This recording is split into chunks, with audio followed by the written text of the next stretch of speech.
রাজ্যে মহিলাদের ওপর ঘটে চলা বিভিন্ন নির্যাতনের ঘটনায় পুঙ্খানুপুঙ্খ তদন্ত এবং তা প্রতিরোধে বড়সড় পদক্ষেপ করল নবান্ন। সাংবাদিক বৈঠক করে মুখ্যমন্ত্রী শুভেন্দু অধিকারী জানিয়ে দিলেন, নারী নির্যাতনের এই সমস্ত অভিযোগ খতিয়ে দেখতে রাজ্য সরকারের তরফে একটি উচ্চ পর্যায়ের তদন্ত কমিশন গঠন করা হয়েছে। প্রশাসনের এই সিদ্ধান্তকে অত্যন্ত তাৎপর্যপূর্ণ বলেই মনে করছে ওয়াকিবহল মহল। প্রশাসন সূত্রে জানা গিয়েছে, নবগঠিত এই গুরুত্বপূর্ণ কমিশনের চেয়ারপারসন হিসেবে দায়িত্ব দেওয়া হয়েছে কলকাতা হাইকোর্টের অবসরপ্রাপ্ত বিচারপতি সমাপ্তি চট্টোপাধ্যায়কে। আইনি ক্ষেত্রে তার দীর্ঘ অভিজ্ঞতা এবং নিরপেক্ষ ভাবমূর্তিকে কাজে লাগিয়েই এই সিদ্ধান্ত নেওয়া হয়েছে বলে মনে করা হচ্ছে।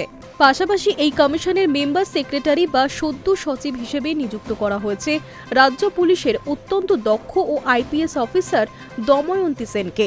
অতীতেও নারী নির্যাতনের বহু গুরুত্বপূর্ণ ও সংবেদনশীল মামলার তদন্তে তার ক্ষুরধার বুদ্ধিমত্তা এবং দক্ষতার পরিচয় পেয়েছে রাজ্যবাসী।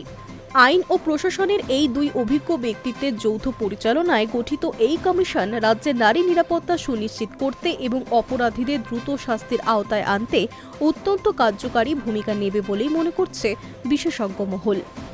High news network.